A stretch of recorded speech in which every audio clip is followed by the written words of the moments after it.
Hey, Boppers.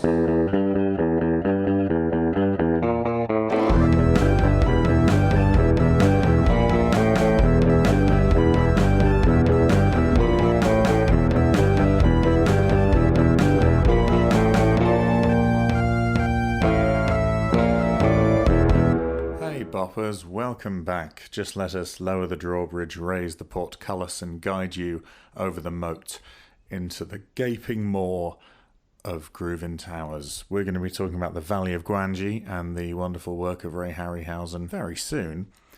But before we do that, if I can just remind you, if you can help us in any way you can encourage people to follow us, you can share the podcast with people, you can spread it around, you can give us a rating on places where you can rate it, leave us a review if you have the time. We're all busy, I understand. If you want to financially contribute, then you can go to Ko-fi or Ko-fi, Coffee, I can't remember what it's called, or how it's pronounced, ko-fi, or go to groovinmovies.com. There's a button on there that will take you to the site, and you can buy us a cup of coffee, and that will contribute towards us getting our grubby little mitts on more forgotten children of cinema in the form of DVDs, Blu-rays, VHS, wax cylinders, gramophones, all that kind of thing. And most importantly, sit back, relax as we're going down to the Mexican border to enjoy Valley of Gwangi. Hey, Boppers, guess who's back? It's us again. Say hello, everybody. Yo! Ahoy! That's Tom and Emma, respectively. I'm Eddie French. How do you do? Very well, I hope.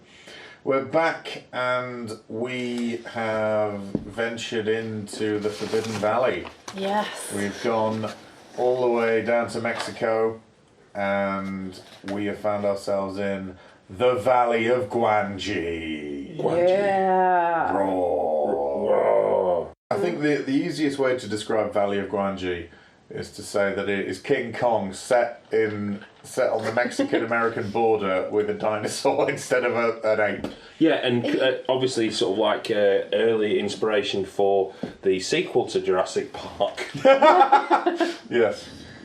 But I think The Lost World was before that, and it's very much, it's like if The Lost World had cowboys in.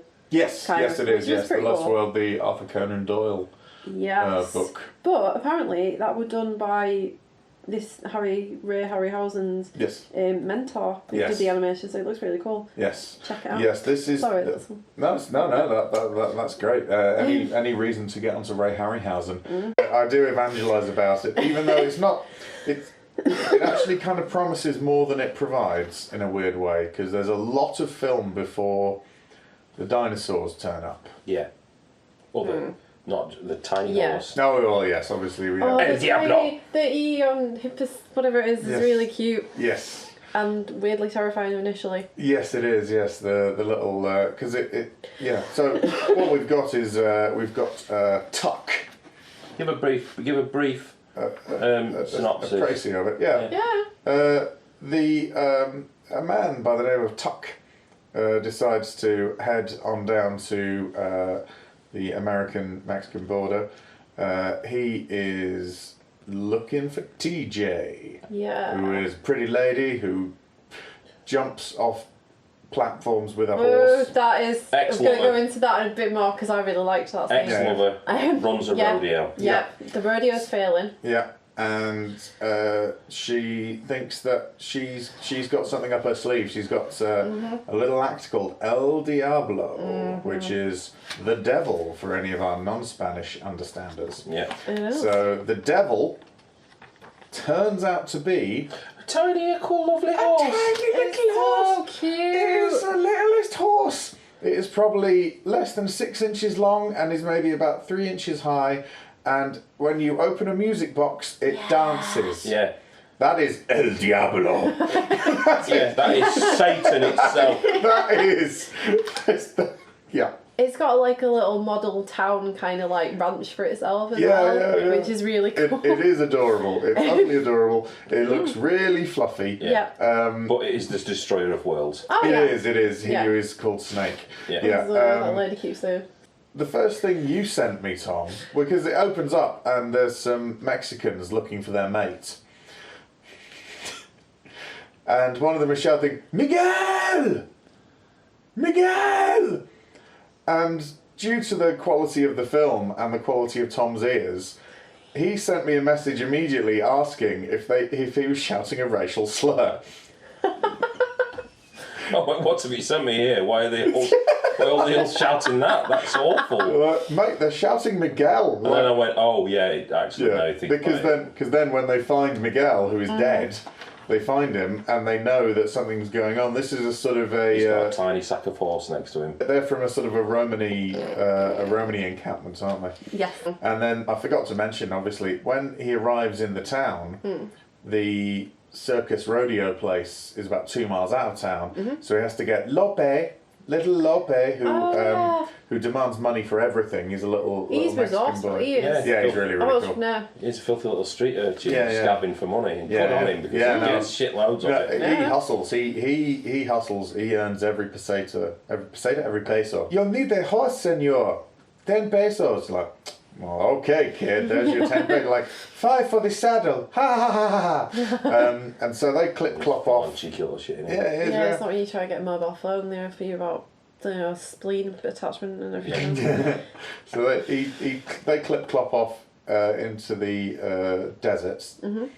And they find Professor. They find the Professor. What's his name? I forget. Bromley. Yeah, Bromley. Professor Bromley. I just kept putting Prof. He does a lot of lower jaw teeth presenting. Yes. Yeah, Everything. Creaky. Every time you see him, his bottom jaw out, and you can only see his bottom teeth. Yeah, paleontologist. Yeah. Paleontologist. Some people believe that humans are only 1 million years old. I believe them to be closer to 50 million. The number 50 million comes up so many times in this film. He has got a fossil of what he believes to be a tibia bone of a human and a tiny little horse footprint next to it. Yeah. Which he thinks is a dinosaur, and it turns out that they have tiny little hooves to the little horses. Because El Diablo is originally stolen in the beginning of the film and taken away in a sack. Yes. And someone died. Spends a lot of time in a sack, does El Diablo.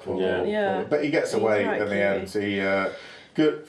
This film's got a happy ending for El Diablo. Yeah. He scarpers, they never find him again. Call him El Diablo. I've missed it. I was going to say El Diablo, but it didn't work. El Diablo. Oh. Sorry, I'll cut around it. Do it again.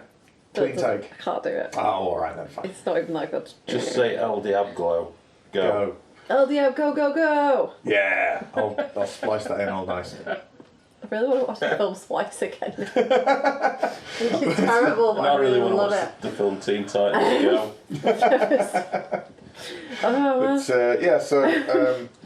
So Tuck finds TJ. Yeah.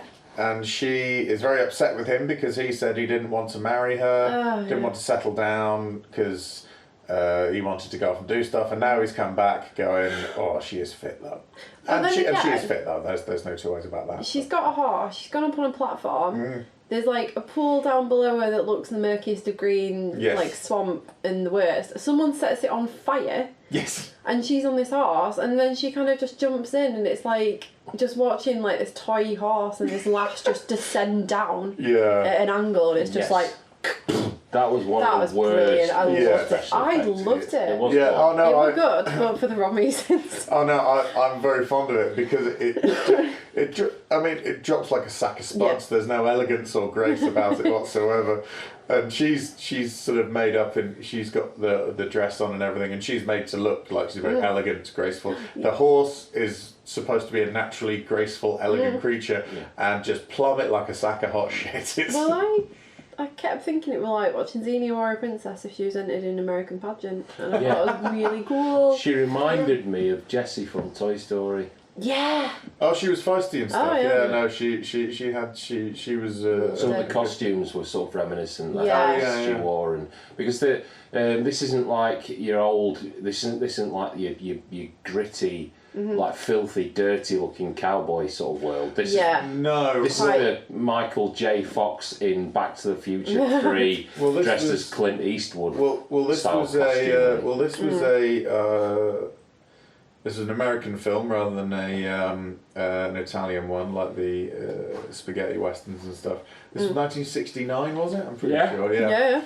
And the spaghetti westerns only started coming out about this time. Yeah. And so there'd been... It's very Hollywood glamorised. The 50s, the golden Technicolor where cowboys wore pink shirts and... One guy's wearing white jeans. What good does a cowboy... What would a cowboy do with white jeans? What's the benefit of those? Yeah.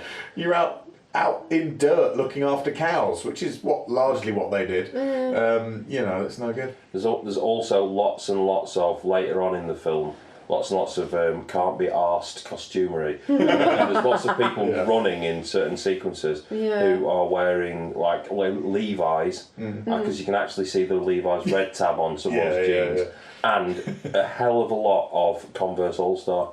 Several pairs that I noticed. Tennis shoes. But then with like the animation, and then with like the parade that seemed to just be lifted out of the RuPaul's Drag Race. That's right. It was like yes, that was a fancy parade. That's where the budget may have. Yeah. Not what that and all the crazy animation. Crazy animation. Yeah. Well, yeah. I mean the animation is the king of this film, really. Although Tuck and the Professor and Lope and TJ and Carlos are actually all pretty good characters. Yes, they're decent. There's it's not just about the animation, because there's a lot of this film that isn't animated. Yeah, there's a lot of human and all that stuff and shit in it. And when you go, it's not as good as animated dinosaurs. So basically they basically get Carlos to tell them where this came from. Like, the Forbidden Valley. They went, let's sneak up to the Romany camp and speak to the one-eyed fortune teller soothsayer stereotype. Yeah. So they go around. Fiorina. Yeah, there's someone. What's her name? There's someone. Yes, Auntie Fiorina. Yeah. Well, if they and so Maria. there's that's Auntie Maria. Yeah. I think. Okay. So there's a guy playing sort of Mexican guitar, and one lass sort of dancing, and everyone doing the clapping along, and then she has a dwarf sidekick with her, doesn't she? The fortune teller. Yeah. The Mexican traveller dwarf. Yes, the Mexican traveller dwarf. See your local press for details. And she says, "Don't do that. Don't go to the Forbidden Valley." Yeah. And then the Professor comes up with a little plan. Says, well, if I were to return the horse, then that would be all right if I went there, wouldn't it? That would make sense, wouldn't it? She's like, it's a curse to remove anything from this valley. Yeah. It'll be cursed, it'll be bad, it'll be bad. But Gwangi will be angered. What if I put it back? What if I took something back? Like, that is the opposite of bad, isn't it? That is good. That's it. So they have the travellers break in and steal Tiny Horse, El Diablo. Yeah. The tiniest, most adorable horse in the world. Yeah. El Diablo. The animation on that horse is seriously It's stunning. great, yeah. Oh, it's gorgeous, yeah. It's beautiful. It's really cool. But El Diablo makes Twilight Sparkles look like a prostitute. A bad one as well. We're not anti-sex worker here. That's all fine. That's cool. But the idea of this sort of chestnut pony that you can fit in the palm of your hand being the root of all evil, and so they go off to take this back, and then Tuck finds out. But they all end up on this trip, Carlos, because he goes, wait a minute, the El Diablo's missing. Right, we're all going to go back. We're going to find Bromley and fuck him against the wall. Oh, that was Frankenstein last week. So. Yeah. But we're going to... there's no lobbing in this. No lobbing, no. The only thing that's some lobbing is chucking- lassos. Yes. Yeah. There's some lobbing of lassos and there's some chucking and chomping, but there's no people. No one's getting No one picks anyone up and just wangs them at a Allosaurus wall. is lobbing their heads around. That's about It's rather good when they get to the horse. El Diablito runs through a crack in the wall, Oh yeah. One of the cowboys follows him and goes, "Wait a minute, there's a second valley in here." And so they for price of one, isn't it? Yeah, they make the hole a bit wider by pulling some rock away with the horses. Yeah. And they go through and they find themselves in the Forbidden Valley, the Valley of Gwangi, and they see little dinosaurs everywhere. They see like a pterodactyl flying around. There's a scene straight out of Jurassic Park. Or Jurassic Park Steals, which is when that little dinosaur, they're chasing it. It looks like a little brontosaurus-y kind of thing. Yeah. They chase it around the corner, and then the T-Rex or Gwangi comes out and just boom straight away eats it. That is like shot for shot in a Jurassic Park film. Yeah. Like it's an homage. Yeah, definitely. It's not just Spielberg going, no one knows. It's definitely a thing of the Valley of Gwangi homage. But when I first saw that, I was like, things are falling into place now. Cinema history is beginning to make a bit more sense. And it's amazing. But Carlos is hugely underrated in this film, I feel, because he single-handedly kills a pterodactyl by twisting its head. Yeah. That was pretty badass. And because Lope gets picked up by a pterodactyl. That is a great scene. yeah. It's really, really Because funny. that boy really gets lifted off the ground. Yeah, totally. Yeah. I mean, he's hanging quite high with the fake legs of a pterodactyl stuck to his shoulder. Yeah. And the thing that bothered me slightly was that there's a second valley here, and the pterodactyl's gone, well, I'm not going to fly anywhere further than this valley. Considering that it was like, it had sky and everything, it wasn't like an underground, one of these underground ones. No, they weren't encapsulated within like a rock. That pterodactyl could have gone wherever it wanted. Yes. Yeah, no, absolutely. It's like the silliness of some places that have a smoking area and a non-smoking area. Yeah. Smoke can't read, so it will just float over into the non-smoking area. Yeah. I mean, that valley's now been discovered on Google Maps and has been destroyed and monetized in some way, shape or form. Yeah, probably. Yes. There's a guy who looks a bit like Richard Attenborough, who he's just paid to stand there at the front like someone like the old bloke they always have in Asda going, "Welcome to Jurassic Park." We have specials today on mince pies and antifreeze. That's it. But he has so they go in and they start seeing all of the crazy creatures. And there's a sort of it's not a triceratops really, because it only has one horn. It's got a rhino horn, and it has a sort of a defensive frill sort of thing, but it's like a frill hawk. He called it. I think he called it Stegosaurus, but it wasn't a Stegosaurus. Like, it was weird. It wasn't a typical name, but it looked cool. And the animation on those dinosaurs, the stop motion animation is incredible. And it's especially impressive in the scene where they're lassoing Gwangi to take him home, because they've got, and also anytime someone's fighting Gwangi, because of the way he's sort of nipping at them and the characterization on those animals is just incredible. Oh yeah, it's beautifully done. So good. Harryhausen's a fucking genius. Sorry that he's no longer with us. I think the last film he was involved in, he was a cameo in the Simon Pegg Andy Serkis film Burke and Hare. Really? Oh, right at the end, there's him and another old film guy, and at the end it says special appearance by, and it's got Ray Harryhausen. I'm like, wow, what? All right, fine. That's cool. But yeah, so you'll know him from the wonderful Jason and the Argonauts is probably his best known work. Clash of the Titans with that brilliant owl. But he's done so much cool stuff. He's just wonderful. And this is, when I watched that documentary which was about it, he sounded like Stan Lee when he spoke about this film. Because whenever anyone would ask Stan Lee what he, how did you come up with Spider-Man, Stan? Well, I was sitting in my office and I saw a fly crawling on the wall. And I thought it would be real neat if a superhero could crawl on walls. And I thought, well, what would I call it? Flyman? No, that didn't sound good. So I thought Spider-Man. It just sounded neat.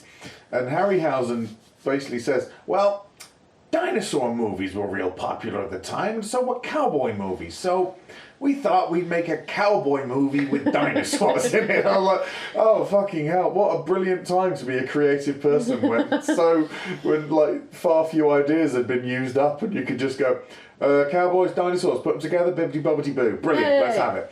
So, do you want to know what else Ray Harryhausen was in as an actor? Go on. Yeah. You'll never guess these. He was in Spies Like Us. Was he? Yeah, he was Dr. Marston. Oh! Yeah. Beverly Hills Cop 3. Simply as bar patron. Fair enough. Mighty Joe Young. Oh, right, well that makes sense. Gentleman at Party. Well, because I think he was involved in that, like the original, I think he was involved in that. So it would make sense to, yes, okay. And also, he was in Elf. He was in Elf? Yeah, he was the voice of the polar bear cub, and they were stop motion animation. Oh, So right, well. I wonder whether he did the effects for that. Maybe. Visual effects. No. No, he didn't. It's like, we'll get you in, but we don't want you doing effects. He probably retired, to be honest, because he's working in the 50s and north the way through now. But yes, wonderful. I mean, there's genuine. He worked on the original Mighty Joe Yes. Young. He was a technician. Yes, that would make total sense. The last film he did actual special effects on was Clash of the Titans in 81. Yes. Oh. He managed to imbue his work with so much realism, and I think the only thing that because there was some, obviously you try and work out why something looks a little bit off, and you normally put it down to technology blending the stop motion animation with the film. Yeah. I think it's because there's no shadows on the ground, because they have their own shadows that they're casting on themselves, but there's no shadows on the ground, but still looks amazing. And that sequence where they're lassoing Gwangi and Gwangi's biting through the lassos, and it looks uncanny, it looks super slick.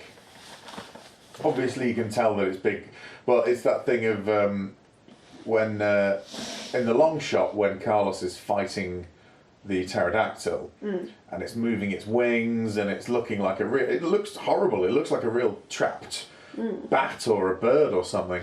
And then in the close-ups, it's just this static lump of plastic that he's whanging around. And then it goes to the long shot and it looks realistic again. You sort of forgive that in a film that's, God, what, 50 years old? Yeah. Definitely. You can let that shit go, can't you? So like this Allosaurus, or presumably, is Gwangi the Allosaurus? I think so. Because that's like the one who generally stalks him round. Yeah. So like there you are, he's scared away. The gang kind of set up camp and that, and then Carlos goes away. Yes. And TJ and Tuck just kind of like sit there and we're like, shall we just settle down? Should we settle up? Should we go out and have a family and all this other stuff? And then he's like, and she's kind of like quite excited about it, and he's like kind of coming around to it, and then he's like, and we'll have ranches, all the ranches, and she's like, and children? Children? Really? Typical blokes, all they think about is ranches. It's like the most beautiful thing. I think about ranches every sort of 30 seconds or so. They say that men think about ranches all the about time. jolly ranches. Yeah. I do sometimes think about those as well. I go, do you know what? That's a very intense flavour for such a small boiled sweet. Yeah. I bet it would taste brilliant on a ranch. Definitely. Talking about the visual effects earlier, and now they kind of like in some bits the animation is beautiful, and the next bit it kind of like lumping and. Yes. What you got to remember as well is that 2001: A Space Odyssey came out the year before it, and that film still stands up now. Apart from the very first bit with the monkey men. Well, that's it. I mean, this clearly had a much smaller budget than 2001: A Space Odyssey. This is this was not made for art. This was made for entertainment. This was made for fun. Yeah, simply to have a daft laugh and that. It's like, what we're going to do? Oh, we're going to go to the pictures. We're going to see a cowboy thing, and then all of a sudden, in this sort of sequence, this young lad just appears and starts being a jerk to everyone. The guy who tries to shoot Gwangi and stuff. He's like, he sort of goes, he's the one who Tuck smacks in the face. He goes, "Yeah, we don't take orders from no horse thief." Isn't he called Dale? Is that Carlos? No, Is it Dale? Oh, I've got Dale. No, Carlos. Dale. Carlos is the guy who fights the pterodactyl, and the guy. Yes. He's like equal And footing Dale with nabs off TJ. with the horse. Yeah. Oh, and then he starts shooting, and it's And all it because they could have Gwangi might not have bothered them at all because Gwangi was eating the tiny little brontosaurus. And they could have just backed away, but instead he's like, "I'm going to shoot it." And he has to take 2 shots with his rifle, and then Gwangi's like, "You fucking kidding me?" He just storms over and tries to eat him. So and so they eventually capture Gwangi with a series of lassos. Oh yeah. A lot of lassos. Very impressive. It's a pretty long scene actually, but It's like a lasso vortex. It's do you know what it's like? A really spammy boss in a video game. It's like, right, you need to get 8 lassos on him, and as soon as you get 7, he just suddenly starts biting all the other ones, and it goes back down to like 2. Yeah. So it's it's a bit like that, but eventually they get him back, and they go, right, we've got now. Fuck El Diablo, don't need him. Tiny dancing horse, fuck off. We have got. Hello. T-Rex, mate. We've got T-Rex, mate. Yeah, absolutely. Allosaurus. Allosaurus. Yeah, Yes. Allosaurus. Yeah. So Gwangi is. I did a bit of reading. Yeah. And so brings them back. Don't know much about But of course, one-eyed fortune teller, soothsayer, wise woman from the Romany camp. Tia Fiorina. She comes back, fucking livid, mate. So, obviously, what you do is when you've brought everyone in, they've had a big parade. This is where the parade comes in. Yep. They're having the circus is in town, everyone. Here is the parade. We've got horses, we've got pretty girls, we've got butch blokes, we've got all the things you'd want out of entertainment. Come along to see us at the rodeo, and it will all be exciting. The Romneys decide to sabotage it because of the naughtiness. So they release Gwangi. Gwangi is not. They should have stuck with El Diablo. Even if that tiny dancing horse had got angry, literally wouldn't have been a problem. No, someone could have just kicked it to death quite easy. No worries.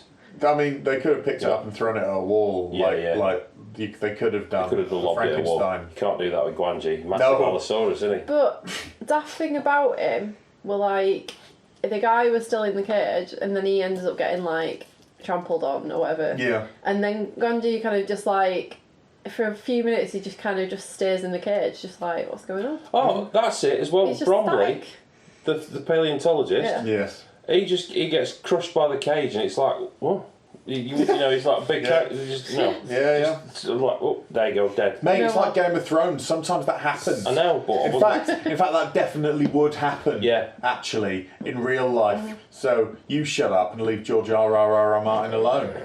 But if he were that bloody close, why didn't he stop with the guy? Yeah. Yeah. Because he was too busy looking at things in awe. That was what he mainly did. Yeah. It was that thing of... He was one of those experts who is so in awe of everything that he's an expert on. As soon as he sees it, he freezes and can't do anything. He can't compute.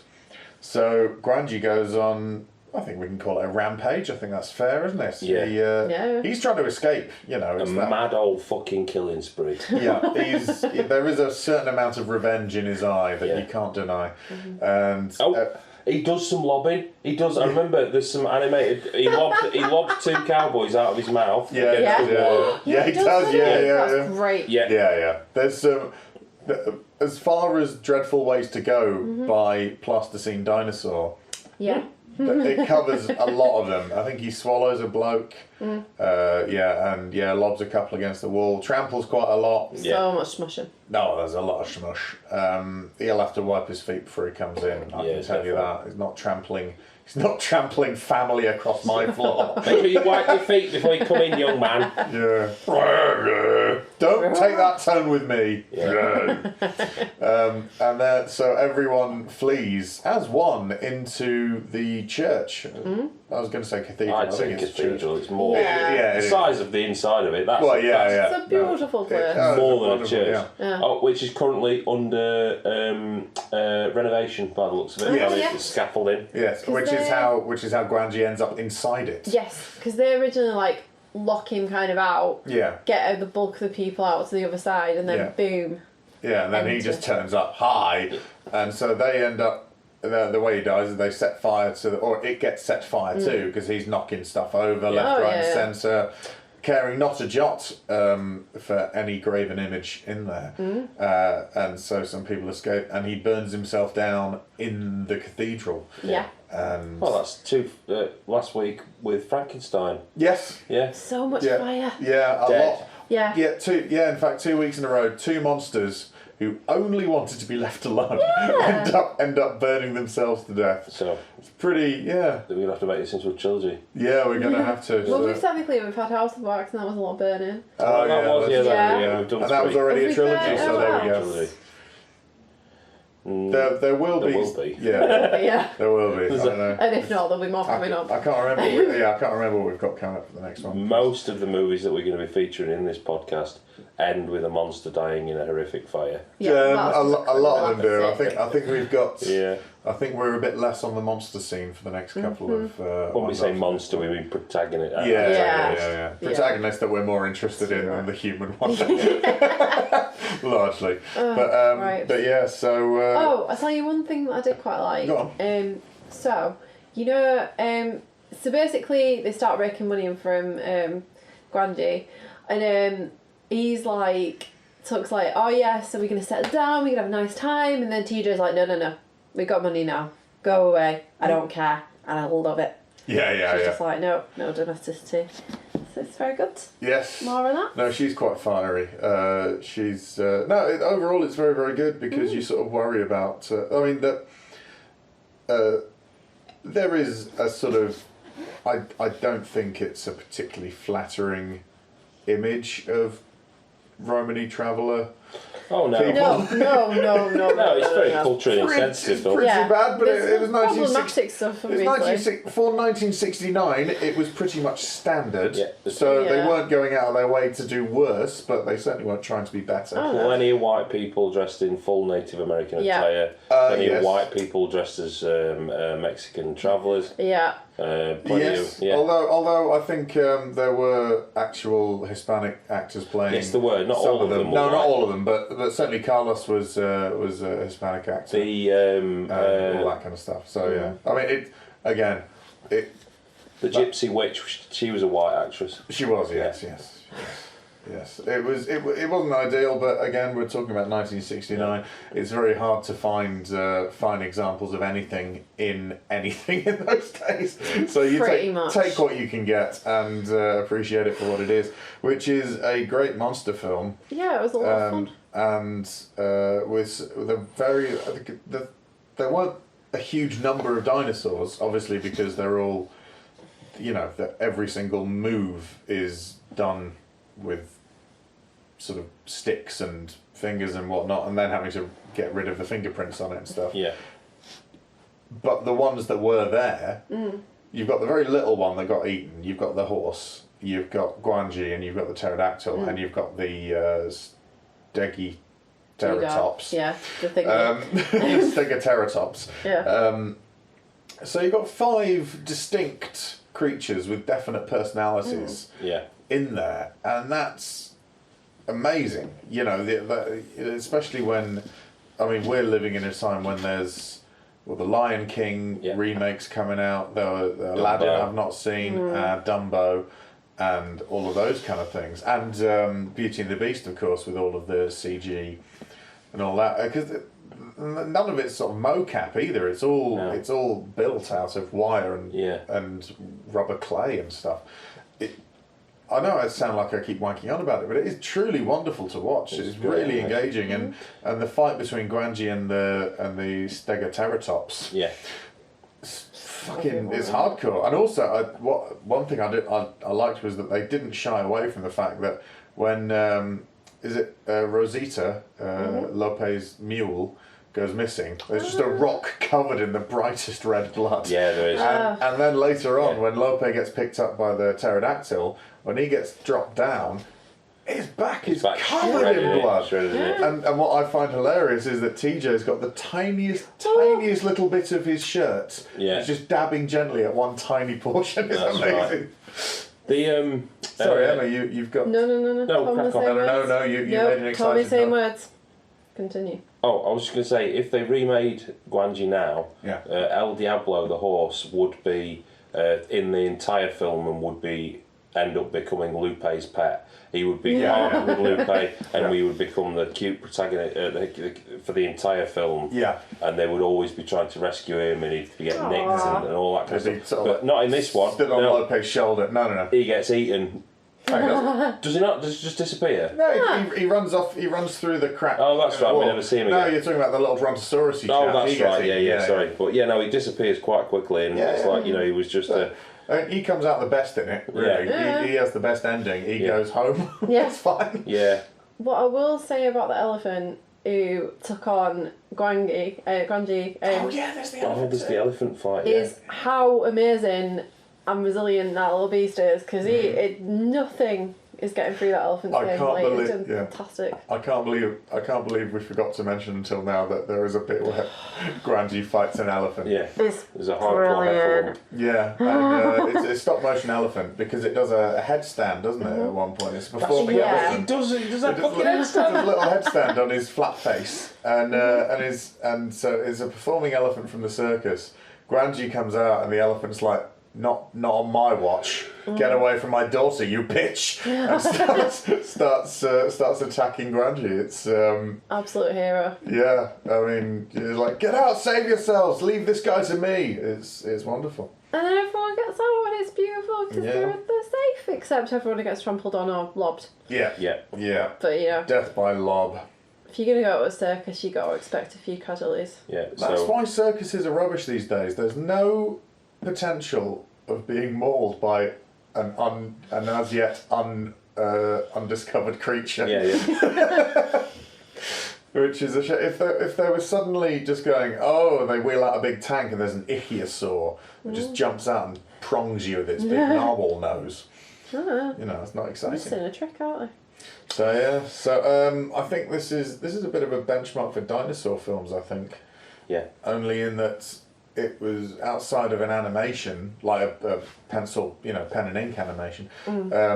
Could you have anything quite so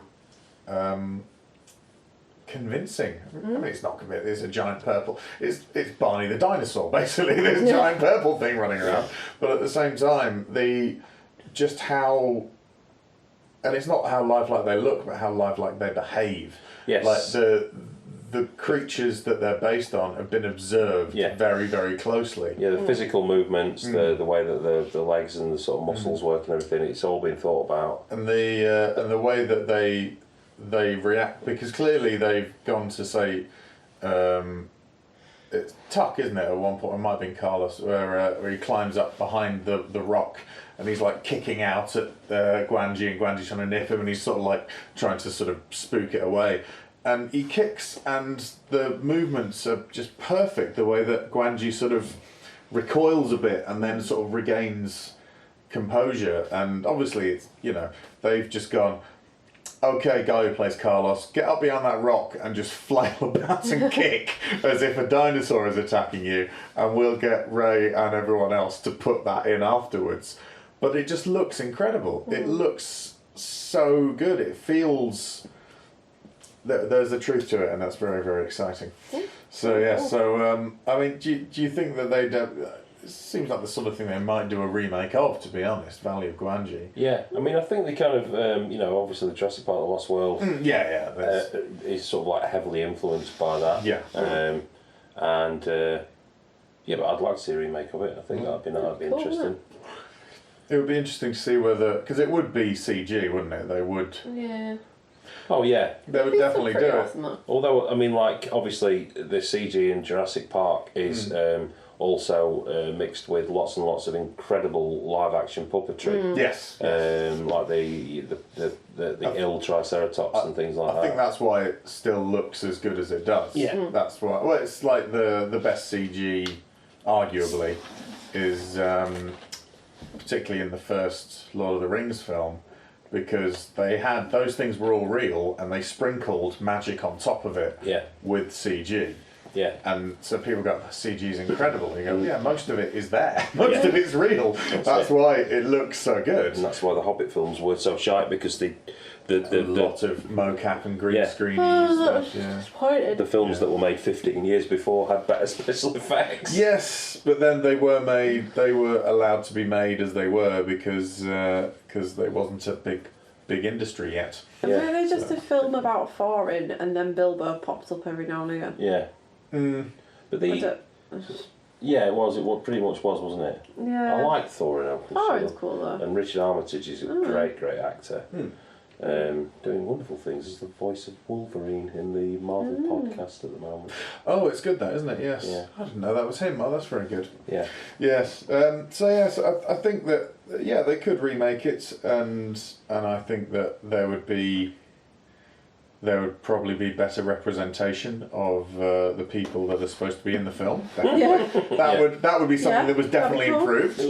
More culturally sensitive. It would be, and there's no harm there. Yeah, and better, more authentic cowboy costumes. Yes. Well, that's the thing. I don't want a sort of a Hateful Eight gritty remake of it. That'd be good. 18 rated Valley of Gwangi. Well, to be honest, Tarantino's script to it. I don't know, because I don't really. This is the best tiny motherfucking horse any motherfucker has ever seen. You know what they call a tiny horse in Mexico? Motherfucker. They'd just be a shot. I don't know. I can't remember horse. Oh, El motherfucking Diablo. El Diablito. That is Little Devil. That's it. And the Danny Trejo would go El Diablo. He'd be the soothsayer woman. Yeah. Keep his beard, just got an eye patch on. She'd go, why do you want to go there, man? No, damn, you go there, you're going to get fucked up, man. You're a strange sort of soothsayer. Hey, man, I'm the fucking wise woman here. You get that essay? That'd be pretty great. Actually, he should. Well, because Danny Trejo likes to. He said that he likes to play villains who get killed, because it shows the kids that you live that life, you're gonna die. That's his reasoning for it. So if he does play a bad guy, then he likes to have his comeuppance, if not be actually killed. Yeah. So which is mad, considering that he is an ex-con himself. Yes, but he wants to show that isn't a good thing to be proud of. No, that's his way of amending. Yeah, mainly because he's getting paid a shitload of money by Hollywood to be an actor. But I think he's saying that he's lucky that he got out that way rather than Pay your debt to society, kids, and you too could be a Hollywood movie actress where you play villains that get killed. Yeah, well, it's that, or you can do that over and over again. Whereas if you got killed through crime life, you only do that once, don't you? Yeah, you've only really got one chance. So that's my understanding of it anyway. But yeah, so Valley of Gwangi, proper good fun, really, isn't it? It's it's a nice little one. It's a bright film. It's all very in the sunshine. Yeah. It's made me consider watching westerns 20% more. So that's quite nice. Well, your spaghetti westerns are a bit grimier. Your Hollywood westerns are very clean. Yeah. Yeah. If you want a good western horror crossover, then watch Bone Tomahawk. Okay. It's Kurt Russell as well. That might be on our list, actually. I've only watched Westworld, really, and whatever was on when I was a kid. It's one of S. Craig I've really consciously gone out for a western film. Unforgiven is a brilliant film. That is irrespective of genre. That's a phenomenal film. That is Gene Hackman and Clint Eastwood. Yes. He directed it as well. He had the script for about 20 years and was always looking for the right actor to play William Money. And then one day he realised that he was old enough to play William Money. So he pulled it back out, because he's always got a stack of scripts that he's looking at making. And he was like, this Unforgiven script is amazing. This needs to be done properly, perfectly. He's like, but who? I can't think of anyone who's going to play Bill Money. Okay, well, I'll leave it then. And he went and made other films and did other stuff. And then one day he realised, he's like, I can play him now. And Yeah, and they was like, Gene Hackman, do you want to be in one of the greatest films of your already excellent career? Like, yeah, I do actually. Yeah, I fancy that. Because Gene Hackman is from Halifax. Is it? Oh, there we go. Yeah. Boris Karloff from London. What? Gene Hackman's from Halifax? That's it. Oh, you got me. I was excited then. I was like, you were joining in with the joke. No, I thought, I was like, my mind blown then. No, because I did a silly voice. I did a sort of a Yorkshire voice, and then just chose a place in Yorkshire. My heritage. I was blowing my mind, mate. Didn't even notice. I wasn't even mocking. I was just no. I know we know what you were doing. You were doing an accent of Yorkshire. I mean, The Unforgiven is good, but it's not the best cowboy film ever. For me, which is Quigley Down Under. Oh, put not that down. familiar, I'm afraid. It's Tom Selleck, and he plays a cowboy that goes to Australia. Oh, that sounds awesome. Is this the anti-Crocodile Dundee? Pretty much, yeah. Quigley like Down Under. Crocodile Dundee more than I think I love Crocodile Dundee. I love the It's first good two. fun. I've not seen the third one, but I even like Crocodile Dundee too. Yeah. Now I'm just thinking of Duel in the Under the Stone or whatever it is that. Romance in the Stone. That's the word. Oh, they're great films. Yeah, Romance in the yeah. Stone and Jewel of the Nile. Yeah. They're great. Enjoyed that. Love those. But if you haven't seen Quigley Down Under, man, get on that shit. I also like the shit punk gang in the second one. Yeah, very reminiscent of the Warriors. the Warriors, yeah. Yeah. But They also- were very much the Poundland Warriors. Yeah, but also the bad guys from Short Circuit. Oh, Los well. Locos? Yeah, Los Locos. Los Locos kick your ass. Los Los Locos Locos kick your face. Los Locos kick your balls into outer space. Have you seen Short Circuit? I have films? seen one them, of the- but I can't remember that. The most hardcore street gang there is. Yeah. Ugh. They are one of my favourite fucking gangs. I love it, and I've watched all of The Shield. Yeah. I've seen a lot of it. I've seen Boys in the Hood. Yeah. I've seen. Obviously, the film Chappie was heavily influenced by that entire scene. Yes, the whole absolutely. film. Yeah. Yeah, I mean, not since The Warriors have I seen such a hardcore gang as Los Locos.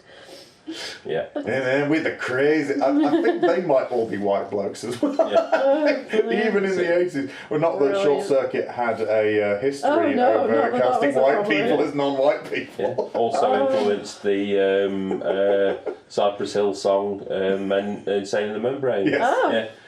Oh, yes, don't you know I'm loco? By using the Spanish language. Yeah. I mean, I think that's probably the gang that Cypress Hill were involved. Of course, that Cypress Hill are Los Angeles, and that was a New York film. So it was a bit like East and West Coast. They wouldn't have been influenced by that at all, would they? It would have been. I mean, presumably Maximum Beef. Presumably there was like a white gang called, I don't know, maybe the Dolphins, and Los Locos and the Dolphins. It was basically West Side Story, just the 80s version. Well, it's like a direct equivalent, just called The Trains. Because that's what it means, doesn't it? Locos. Loco means crazy. Oh. You're thinking of locomotive. You're thinking like James Allen right now. Loco literally means crazy. Yeah, alright, so it's a white gang just literally called the Mentals. Called the Sane. Yeah, the same. Just really sensible. That's it. They're all locked up in the same institution as Jack Nicholson in One Flew Over the Locos Nest. One Flew Over the Locos Nest. Yeah. One Flew Over Los Locos Nest. Yeah. There's Chief just there going, juicy fruit. Que delicioso. Ain't no motherfucker lobotomizing me. And you come near me, I'm gonna cut you, eh? So Valley of Gwangi, proper good fun, right? Yeah, it's good fun, isn't it? Yeah, Good it's fun. cracking. Yeah. Well, we're excited, and if you enjoyed it, then by means drop us a comment. You can get in touch at Groovin Movies on Twitter and Instagram. Groovin Movies Boppers Clubhouse is a group to be on Facebook. On Facebook, you go to groovinmovies.com, and if you really enjoyed it and you fancy showing that a different way, then we have a Ko-Fi, coffee, whatever page, and you can buy us a coffee if you like. We will drink it we will drink it, and Emma will enjoy us drinking it. Or because we've got a little goal going on. We're hoping to get enough money to get the DVDs for the Torchy Blaine films. And if we do that, then we will do a separate series on that as well. So you'll get the regular week episode and Torchy Blaine at the same time. So we appreciate that. So thank you very much for listening. If you're not subscribed yet, please do. Tell your friends about it. And give us a review if you can. If not, doesn't matter. We love you anyway. 5 stars if you do, though. Oh yeah, 5 stars if you do. 50 billion million stars. If you're gonna review something, why would you review something you didn't enjoy? Just review something you enjoyed. Yeah. It doesn't make you cool talking about things you don't like. We only talk about things that we like here. So I mean, nice. obviously, if it's utter shit and you think people shouldn't buy it because it's either dangerous or something. Oh yeah. Yeah, then you can leave a 1-star review. But We're not really promoting any radical ideas here of any stripes. So cool. Definitely not. My 5. Good one. That will get on their database, and then they'll see we're not a threat. Yeah. Thank you so much for listening, guys. We'll see you soon. Bye. Ta-ra. Bye. Groovin Movies featured Tom King, Eddie French, and Emma Tidswell, and is part of the Discount Comedy Checkout Network. For more information, go to www.comedycheckout.com. Thanks for listening.